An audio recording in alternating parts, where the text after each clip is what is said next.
چلیں ایمی سے بات کرتے ہیں. ہلو. Hello hello. غالب بھائی. ہیلو. ہاں جی، کیا حال ہے، کیسی ہیں آپ؟ ہاں میری تھوڑی طبیعت ٹھیک نہیں ہے. آئی تھنک آواز بھی کافی خراب ہوگی آپ نے لیکن کہیں کووڈ تو نہیں کرا لیا؟ نہیں نہیں نہیں نہیں، کوئی اور مسئلہ ہے. میری اچھا. سرجری ہے اس کی وجہ سے. ہاں لیکن مجھے آپ کا ٹاپک بڑا مزے کا تھا. پہلے تو مورالٹی والا، اس پہ تو اتنی لمبی بات نہیں کروں گی، لیکن مجھے ایک فنی بات بھی سنانی تھی. تو یہ حکیم سے جو آئے ہوئے آپ کے گیسٹ، مطلب پوری رسپیکٹ میں وہ چلیں گے. آئی تھنک مجھے ان سے کوشچن کرنا تھا کہ مجھے سمجھ ہاں، وہ نہیں آئی. چلیں گے. ہاں میں چلیں آپ سے کر لیتی ہوں، آپ کے تھرو ان تک چلا جائے گا، مے بی وہ سن بھی رہے ہوں. کہ مجھے وہ ذرا سمجھا سکتے ہیں کہ اللہ تعالیٰ جو ہے وہ اتنا نکما اسٹوڈنٹ کیوں ہے؟ مطلب کہ ایک تو ہوتا ہے نا نکما، اللہ تعالیٰ کو تو نکما بھی نہیں، کوئی پتہ نہیں کون سے، میرے پاس الفاظ نہیں ہے اب کہ میں خطاب دوں. لوح قلم پہ جو قرآن محفوظ کر دیا، تو وہ کہاں لوہے تک محفوظ. لوح محفوظ پہ جو قرآن ہو گیا مطلب محفوظ، اور جی ہمیشہ ہمیشہ کے لیے اس کا ایک ایک حرف اور ایک ایک لفظ محفوظ ہو گیا. تو یہ کون سے سیارے پہ بیٹھا ہوگا لے کے لوہے محفوظ کو؟ مطلب اس ارتھ کے لیے ہے یا کہیں اور کے لیے؟ یہ کہاں ہے نا؟ مجھے یہ سمجھ نہیں آئی کہ جہاں پہ جن کو دیا تھا وہاں تو وہ محفوظ ہی نہیں کیا. وہ تو اپنا ہوم ورک ہی پورا نہیں کر سکا اللہ تعالیٰ. 23 سال بھی لگا دیے اور نبی بھی اٹھا لیا اور ہوم ورک بھی پورا نہیں کیا. تو یہ تو بہت ہی کوئی نکما اسٹوڈنٹ ہے کہ کوئی اپنا تھیسس بھی کوئی جمع کروانا ہو تو ایسے تو نہیں بندہ جمع کراتا کہ اور اللہ تعالیٰ نے تو اس کو چلانا تھا آگے، اور اس کے بعد اللہ تعالیٰ چھپ ہی گیا کہیں. مجھے سمجھ نہیں ہے اس کی جھونپڑی کہاں ہے. پتہ ہی نہیں ہے کہ ہے کدھر. بندہ پوچھ ہی لے، 1400 سال گزر گئے ہیں، وہ جو چیزیں لکھی تھیں پتہ ہی نہیں تھا اس کو بیچارے کو. جو کہتا ہے مجھے تو آنے والے ہر ایک واقعے کا پتہ ہے، اور اس کو تو پتہ یہ ہی نہیں تھا. نان کنفرمسٹ آپ کا جواب دیتے ہیں. ابھی بات مکمل نہیں ہوئی انہیں کہ تھوڑا سا 1 منٹ انہیں. اور دوسری بات یہ ہے کہ اللہ تعالیٰ نے جو پھر اس میں اس کے قرآن کے اندر جو بڑی شریعت اپنی طرف سے بڑا زور طاقت لگا کے لکھی، جو بڑی شریعت لکھی اور جو سب کچھ لکھا، اللہ تعالیٰ بیچارے کو ساتھ لکھ دیا کہ مجھے تو غائب کا بھی علم ہے. اسے تو بیچارے کو پتہ ہی نہیں تھا آنے والے ٹائم میں جو ہے وہ 4 گواہوں کی ضرورت نہیں پڑے گی، ہاتھ کاٹنے کی ضرورت نہیں پڑے گی. آنے والے وقت میں سائنٹیفک لا کے ریسرچ سینٹر قائم ہو جائیں گے، تو تمہارا شریعہ جو ہے اس کی تو وہ تو نہایت ارریلیونٹ ہو جائے گا. اور لا کی میکنگ کے لیے بھی ریسرچ ہوگی پراپر کہ کون سا لا جو ہے وہ اس کو سوسائٹی کے لیے کس کس پہلو سے اپلائی کرنا چاہیے اور کون سے کو نہیں کرنا چاہیے.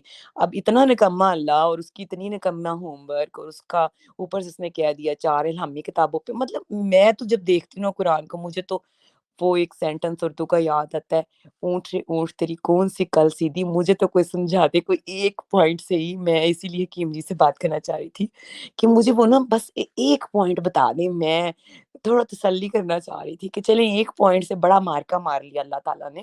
تو یہاں تو اللہ تعالیٰ کی اتنے بلنڈر ہیں. وہ قرآن اس پہ فتوے تو بعد بن دینا تم لوگ. مطلب بندہ پوچھے کہ پہلے یہ تو دیکھ لو کہ جو اس کو جس نے بھیجا ہے، جو قرآن کہہ رہا ہے، اس کے اوپر تو اتنی ریسرچ ہو چکی ہے کہ ایک پوری ویسٹ نے بھی اب تو اتنی زیادہ ڈفرینٹ ٹائپس کی ریسرچ کی ہیں، اور انہوں نے ڈکلیئر کر دیا ہے کہ دس بک جس کا کوئی کانٹیکسٹ ہی نہیں ہے. قرآن ایک ایسی کتاب ہے جو وداؤٹ کانٹیکسٹ ہے. اور پھر قرآن کا جو اللہ ہے، جو اس کا لکھنے والا، انہوں نے اللہ لفظ نہیں یوز کیا، رائٹر ہے جو اس کا لکھنے والا ہے، وہ اتنا متاثر ہے بنی اسرائیل سے، اور اتنا متاثر ہے جیزس سے، اور اتنا متاثر ہے مریم سے، کہ وہ حیران ہو رہی ہے اس ڈاکومنٹری کے اندر کہ ہمیں سمجھ نہیں آ رہی کہ وائی قرآن کا لکھنے والا کیا چاہتا کیا ہے. قرآن کا لکھنے والا نا انہیں کانٹیکسٹ نہیں سمجھ آ رہا. اور جب میں بحثیت مسلمان بھی قرآن پڑھتی تھی، تو میں سیریسلی یہ بتا رہی ہوں کہ میں بھی کنفیوز رہی، بہت سال کنفیوز رہی. لیکن آپ کو پتہ ہے کہ آپ سوال ہی نہیں کر سکتے اسلام میں رہ کے کسی سے بھی. تو میں ایک دن اپنے بھائی سے ہی پوچھ لیا.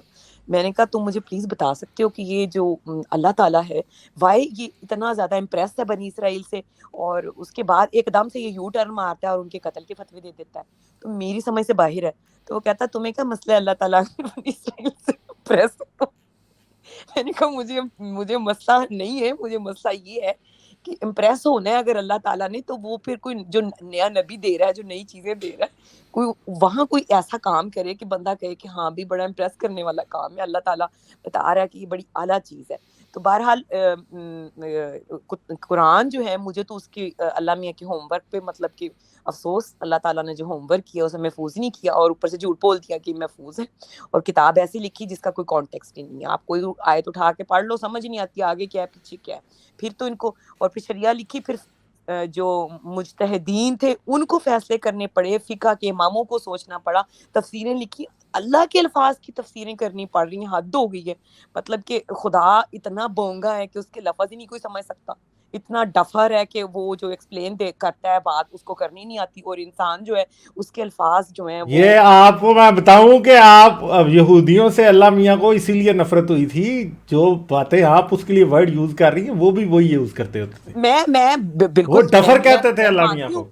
ایگزیکٹلی صحیح کہتے ہیں، میں ان کے ساتھ ہوں، آپ کی مرضی کہ مجھے، میں جوس کے ساتھ ہوں، اور میں ان کی اس چیز کو صحیح سمجھتی ہوں کہ ان کے جو اعتراضات تھے وہ بالکل ٹھیک تھے. اور وہ کیونکہ جوس جو ہیں وہ خود ڈفر قوم نہیں تھے، مذہب کو ایک سائڈ پہ رکھیں، بحیثیت قوم کی میں بات کر رہی ہوں، میں ان کے مذہب کے اوپر نہیں جا رہی.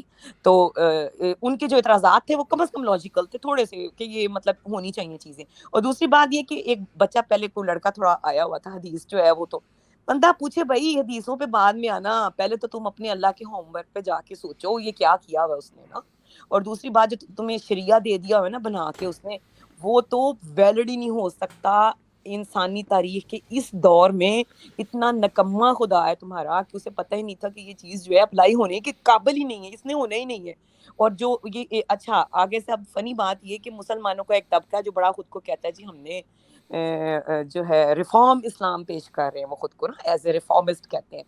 مطلب ان کی عقل کا معیار یہاں سے چیک کریں کہ بھئی اسلام میں کہاں سے ریفارم ہے، پاسبل ہے؟ تم قرآن کو چھیڑ کے دیکھو، ریفارم کیسے ہوگا؟ ریفارم پاسبل ہی نہیں ہے قرآن کے ساتھ.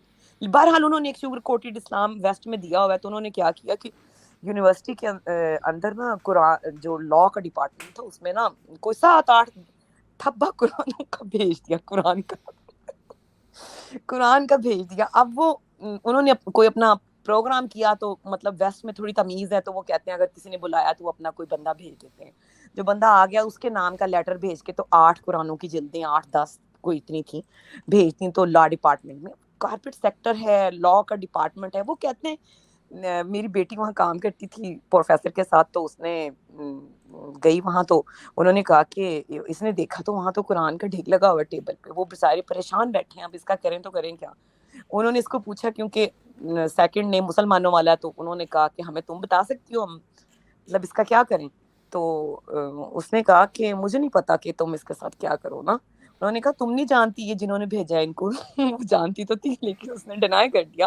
اس نے کہا نہیں میں بالکل نہیں جانتی، تو آپ پروفیسر سے بات کریں کہ اس کا کیا کرنا ہے نا. تو انہوں نے کہا کہ ہمارے پورے ڈپارٹمنٹ کے اندر ایک بائبل وہ نہیں پڑھی، ہمیں سمجھ نہیں آتی انہوں نے کس سینس کے ساتھ لا ڈپارٹمنٹ کے اندر 10 کاپیاں قرآن کی بھیجی ہیں. اب ہم ان کا شریعہ لا لکھیں کارپوریٹ سیکٹر کے اندر، یا کیا لکھیں اس کے اندر سے نکال کے، ہمیں تو یہ نہیں سمجھ آ رہی. مطلب ان کی سینس دیکھیں مسلمانوں کی نا. اور پھر یہ کبھی موریلٹی نکال لیتے ہیں قرآن سے، کبھی لا نکال لیتے ہیں قرآن سے، کبھی کچھ نکال لیتے ہیں قرآن سے. تو میں اس لیے وہ حکیم جی سے بات کرنا چاہی تھی، وہ بڑے نائس ہیں تو، لیکن مطلب مجھے تھوڑا سا اگر وہ جواب دے دیتے کیونکہ وہ بھی نہیں اب بلیور حکیم جی ادھر نہیں ہیں، ورنہ ہے، نیکسٹ ٹائم آئیں گے تو ان سے پھر آپ پوچھ وہ لیجیے گا. بلیور ہے نا، وہ اصل میں بلیور ہے. تو میں چاہ رہی تھی کہ نہیں وہ بڑے میری وکھرے قسم کے بلیور ہیں. وہ اس طرح کے بے شمار بلیور ہیں، وہ اکیلے ایک بندہ نہیں ہے، بے شمار اس طرح کا بلیور بھاگا پھر ہے یہاں پہ. اچھا بے آپ کو اور شمار بھی ملے ہیں؟ وہ بہت ویسٹ کے اندر تو آپ کو ایسے ایسے رنگ کا بلیور ملے گا، پھر ہو جائیں گے کیسا کیسا بلیور پایا جاتا ہے ویسٹ کے اندر. ان سے کوسچن کرو تو وہ بیچارے خود بھی انہیں سمجھ نہیں آتی اب ہم نے یہاں جواب کیا دینا، لیکن بلیو ان کا بڑا پکا ہے. اسلام پہ وہ بڑے پکے ہوتے ہیں نا. تو یہ تو ان کا حال ہے کہ اب ان کا قرآن جو ہے وہ یہ اٹھا کے تو کبھی سڑکوں پہ بیٹھے ہوتے ہیں کہ جی ہم سے سیکھیں اسلام، ہم سکھائیں گے. اوپر سے مسجدوں میں یہ تقریریں یہ کرتے ہیں کہ بس یہ ختم ہو جانا ہے جو ان کا نظام ہے ویسٹ کا بنایا ہوا، اور بس اس کے بعد جو ہے اسلام نے چھا جانا ہے. مطلب ان کی لاجک، ان کی سوچ پہ میں کیا الفاظ استعمال کروں نا. مطلب انتظار کر رہے ہیں کہ کس دن جو ہے سیولائزیشن تباہ ہوگی اور اسلام واپس آئے گا. مطلب کہ کون سی سینس سے تم سوچ رہے ہو؟ کون سی سینس سے تم سوچ رہے ہو؟ تم بچ جاؤ گی جس دن باقی سویلائزیشن تباہ ہوگی، تمہارا قرآن کیسے بچے گا؟ تمہارا تو قرآن اس وقت نہیں اللہ بچا سکا، وہ تو بعد میں آنے والوں نے پھر لکھا اور اس کو بچانے کی پتہ نہیں کون کون سے جوڑ توڑ کیے، تو بعد میں کیسے تمہارا قرآن بچے گا؟ اور تم پہلے تو بتاؤ کیسے بچو گے؟ تو مجھے یہ تھوڑی سی فنی باتیں نہیں آپ کو پتہ نہیں ہے ایٹم بم مسلمان ہوتا ہے، وہ مسلمانوں کو کچھ نہیں کہتا. ہاں جی، وہ ایٹم بم ان کے مسلمان ہے. انہوں نے اسپیشل پاکستان نے تو ایٹم انہوں نے اسپیشل بنکر بنائے ہوئے ہیں جن کے باہر قرآن کی آیات حفاظت فرما رہی ہیں ان بنکرز کی نا. تو ان کے تو بنکرز بھی آئی تھنک اسپیشل ہیں جہاں پھر انہیں گھس جانا ہے، پھر باہر سے انہوں نے جیسے وہ پی آئی اے کے اندر آپ بیٹھ سے تو قرآن کی تلاوت شروع ہو جاتی ہے، بندہ اس سے بہتر پرزے چیک کروا لے، نہیں جی ہم تلاوت لگا کے قرآن کی تو لینڈ کریں گے، اسی کے ساتھ ہم نے مطلب لوگوں کو بٹھا کے لے جانا ہے نا. تو عجیب ان کی سینس ہے، سمجھ نہیں آتی کون سے دور میں زندہ ہیں، اور 2023 آ چکا ہے اور ان کو ابھی سمجھ نہیں آ رہی. تھوڑی سی لاجک، زیادہ نہیں چاہیے، کہیں تھوڑی سی لاجک اٹھا کے بندہ نا پھکی کھا کے کہیں سے کسی سے مانگ کے لے لیتا ہے بندہ، تو نہ بھی پاس ہو تو سوچ کے کہ بڑا ہی کوئی نکما اللہ ہے، کتابیں لکھ کے نہیں، کتاب لکھ کے نہیں گیا، نبی کو پہلے ہی اٹھا لیا. بھئی اگر لکھی لی تھی 1 سال اور لمبی زندگی دے دے، وہ تو کہتا ہے میرے ہاتھ میں جان، میں مارتا ہوں، میں جگاتا ہوں، میں کرتا ہوں. تو پھر 1 سال زندگی دو، وہ ذرا کوئی کٹھی کٹھی کر کے چیزیں تو جو کچھ تو کرے. تو یا پھر ایسے دور میں نبی بھیجو جب انٹرنیٹ کا دور ہو، جب آپ بولیں تو خود بخود لکھا جائے نا. تو اب بندہ اللہ کی کون سی عقل پہ آج کے دور میں رسول اللہ ہوتے تو گوگل وائس کی مدد سے قرآن ڈکٹیٹ کراتا ہے، سیدھا سیدھا لکھا جاتا، نہ کوئی عبداللہ بن سعد بن ابی سرا والا مسئلہ ہوتا ہے، مطلب کوئی کہ مسئلہ ہی بات تھا. یہ کہ جب انسان کو عقل آ گئی نا، انسان ترقی کر گیا، اس کا ذہن اللہ سے آگے لگ گیا، تو اللہ نے کہا میں چادر لے کے تو سوتا ہوں، میرا کام ختم ہے، میں اب ان کے ساتھ مقابلہ نہیں کر سکتا، تو میں ایسے کرتا ہوں، میں آرام فرماتا ہوں. یہی تو ٹائم تھا اللہ میاں نکل کے باہر آئے نا، ذرا چادر اتارے، باہر آئے، اپنا آپ دکھائے. مطلب اتنے لوگ اتنی بڑی کمپنیوں میں بیٹھے ہیں، گوگل جیسی، مائکروسافٹ، ایپل اور ساری اس طرح کی کمپنیز میں مسلم لوگ بیٹھے ہیں. مجھے سمجھ نہیں آتی کہ کیسے وہ لوگ تھوڑی سی بھی لاجیکل تھنکنگ جو ہے اس کا استعمال نہیں کرنا چاہتے اور قرآن کے بلیور ہیں. مجھے بالکل غالب بھائی سمجھ نہیں آتی. میں عام بندے پہ تو آپ پاکستان کے ایک عام انسان سے جو کسی گاؤں میں رہتا ہے اس سے بیچارے سے کیا توقع کرتے ہیں؟ میں تو پریشان ہوں لوگوں کو دیکھ کے جو آرٹیفیشل انٹیلیجنس کی ڈپارٹمنٹ میں بیٹھے ہیں اور وہ مسلم ہیں. مطلب حیرت ہے مجھے کہ تمہیں ابھی سوچ نہیں آ رہی کہ تم کر کیا رہے ہو اور ادھر ہو کیا رہا ہے، تمہارے پاس ڈیٹا ہے، تمہیں سمجھ نہیں آ رہی آگے دنیا کا کو انہوں نے چلانا کیسے، سارا تمہیں پتا چل رہا ہے. تمہارا اللہ کدھر ہے وہ تو لے کے آؤ کبھی سامنے، اس کی بھی ذرا شکل پیش کرو جس کے لیے تم مطلب لڑ رہے ہو، مر رہے ہو، سر تان سے جدا ہو رہے ہیں، فتوے دیے جا رہے ہیں، آج اس کا کل اس کا. اور وہ بندہ انجینئر، مجھے اس پہ اس دن اس لیے غصہ تھا، خود رو رہا ہے میرے پہ اتنا حملہ ہوا، وہ حملہ ہوا، اتنے حملے ہوئے. بندہ کہتا ہے کوئی شرم ہوتی ہے، کوئی حیا ہوتی ہے، کوئی ایتھک ہوتے ہیں. خود تمہیں موت کی دھمکیاں میری ہیں، لوگوں کو مرنے کے فتوے دے رہے ہو. کوئی اخلاقیات نام کی چیز ہے کہ نہیں؟ ایک بیسک اخلاقیات ہوتی ہے نا، وہ بھی اس سے بھی گر گئے ہو تم لوگ. تو اب تو تم نہیں لوگ وہ اصل میں یہ سمجھ رہا ہے کہ خادم حسین رضوی کے فتوے غلط ہیں، میں دوں تو ٹھیک ہے. نہیں، ایک بندہ خود اپنی موت کی کمپلین کر رہا ہے کہ میرے پہ یہ حملہ، وہ حملہ، مجھے مارنے کے لیے. کیوں کر رہے ہیں تم پہ حملے؟ اس لیے کہ تمہاری آئیڈیالوجی سے وہ مطلب کہ وہ مطمئن نہیں ہے نا اور تمہیں پسند نہیں کرتے. تو تم کہاں سے عرش کا تارا اترے ہو ایک نیا کہ تم اب یہ فتویٰ دو گے؟ تمہیں تو بہت شرم آنی چاہیے، نہایت شرم آنی چاہیے. یہ تھا وہ کوسچن بنتا جو میں اس دن کہنا چاہ رہی تھی کہ اس طرح کے بندے کو کہے بھی تمہارے اندر اخلاقی کوئی معیار نام کی چیز ہے کہ نہیں؟ مذہب کو تو سائڈ پہ رکھو نا، کوئی انسانیت نام کی چیز ہے کہ نہیں؟ تم بحیثیت انسان ڈر رہے ہو کہ تم پہ حملے ہوئے ہیں اور بحیثیت انسان تم فتویٰ دے رہے ہو. بھاڑ میں گیا تمہارا مذہب، تم تو انسانیت پہ آؤ نا پہلے، تم نے انسانی اقدار قائم کرو پہلے، وہی نہیں ہے.